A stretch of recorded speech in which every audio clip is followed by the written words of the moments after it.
ভূমি সংক্রান্ত সেবা নিতে ১৬ জেলার মানুষকে আসতে হবে ঢাকায়। জেলা থেকে জাগরিকের নামজারি হস্তান্তর অনুমতি প্রধান কার্যালয়ে। যেসব জেলার মানুষকে ঢাকায় আসতে হবে: দিনাজপুর, বগুড়া, রাজশাহী, কুষ্টিয়া, সিলেট, কুমিল্লা, চট্টগ্রাম, বরিশাল, খুলনা, যশোর, ফরিদপুর, নড়াইল, পিরোজপুর, ঝালকাঠি, চাঁপাইনবাবগঞ্জ ও ময়মনসিংহ।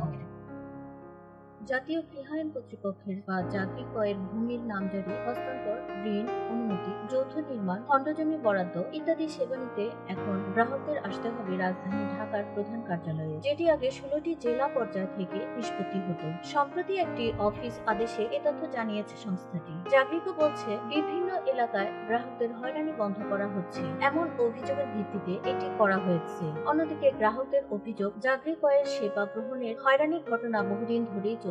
আগে স্থানীয় পর্যায়ে ছিল, এখন সেটি ঢাকায় আনা হয়েছে। এখানে আরো যাতায়াত, হোটেল ভাড়া ও কাজ সাপেক্ষে টাকা দেওয়ার হয়রানি বহুগুণ বেড়ে গেল। এটি করার মাধ্যমে প্রত্যন্ত অঞ্চলের মানুষ এখন ঢাকায় এসে ঘুরতে হবে দিনের পর দিন। এ বিষয়ে গৃহায়ণ কর্তৃপক্ষের সচিব আজিজ হায়দার ভূঁইয়া বলেন, স্থানীয় পর্যায়ে একটি সেবা নিতে দেখা যায় ৭-৮ বার ঘোরাচ্ছে। এমন অভিযোগের ভিত্তিতে স্থানীয় পর্যায় থেকে প্রধান কার্যালয়ে স্থানান্তর করা হয়েছে। নাগরিকদের হয়রানি যদি আরো বাড়ে তাহলে সেক্ষেত্রে এটি পুনর্বিবেচনা করা হতে পারে। দুর্নাম ও ভোগান্তি কমানোর জন্যই এটি করা হয়েছে। সারা দেশের কার্যক্রম ঢাকা থেকে পরিচালনা করার জন্য বল প্রধান কার্যালয়ে রয়েছে কিনা এমন প্রশ্নে তিনি বলেন, পুরোপুরি সক্ষমতা আসলে কোথাও নেই, না স্থানীয় পর্যায়ে না প্রধান কার্যালয়ে। এখন নতুন সিদ্ধান্তের পর ঢাকার বাইরে দিনাজপুর, বগুড়া, রাজশাহী, কুষ্টিয়া, সিলেট, কুমিল্লা, চট্টগ্রাম, বরিশাল, খুলনা, যশোর, ফরিদপুর, নড়াইল, পিরোজপুর, ঝালকাঠি, চাঁপাইনবাবগঞ্জ, ময়মনসিংহ সহ সব জেলার বরাদ্দ গ্রহীতাদের অনেক সময় ও অর্থ ব্যয় করে ঢাকায় আসতে হবে।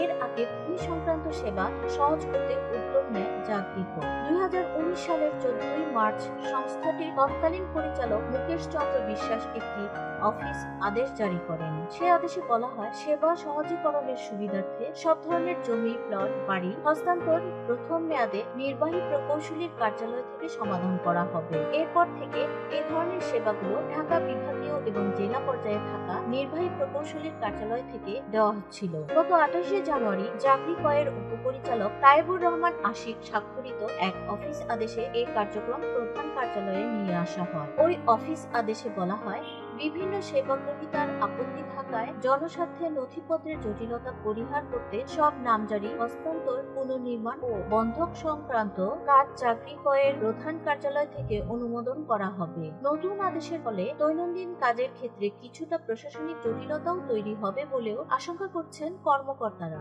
জাগরিকো থেকে সেবা নেওয়া খুলনার মনিরুজ্জামান বলেন, ভূমি সংক্রান্ত যে কোনো সেবা নিতে হলে কম বেশি বাড়তি টাকা গুনতে হয়। এখানে মাঠ পর্যায়ের সার্ভেয়ার থেকে শীর্ষ স্তর পর্যন্ত কম বেশি নির্ধারিত হারে টাকা দিতে হয়, তা না হলে ফাইল নড়ে না। নানা অজুহাতে ফাইল ফেরত পাঠানো হয়। কোন কাজের জন্য কত টাকা দিতে হবে তার একটা অঘোষিত দরও মোটামুটি সংশ্লিষ্টদের জানা। কিছু কর্মকর্তার লেনদেন ছাড়াই ফাইল ছাড়ার ঘটনাও ঘটে, তবে তা বিরল। নাম প্রকাশে অনিচ্ছুক একাধিক কর্মকর্তা জানান, মূলত আর্থিক সুবিধার বিষয়টি নিয়েই কর্মকর্তাদের মধ্যে বিরোধ দেখা দেওয়ায় এমন নির্দেশনা এসেছে। এতে সাধারণ মানুষ আরো বেশি ভোগান্তিতে পড়বে। সেবা আরো কিভাবে এলাকা ভিত্তিক নিশ্চিত করা যায় সেটি চিন্তা না করে এক কেন্দ্রিক করা হয়েছে। এতে মানুষের ভোগান্তি কমার চেয়ে আরো বাড়বে। সূত্র, দৈনিক ইত্তেফাক।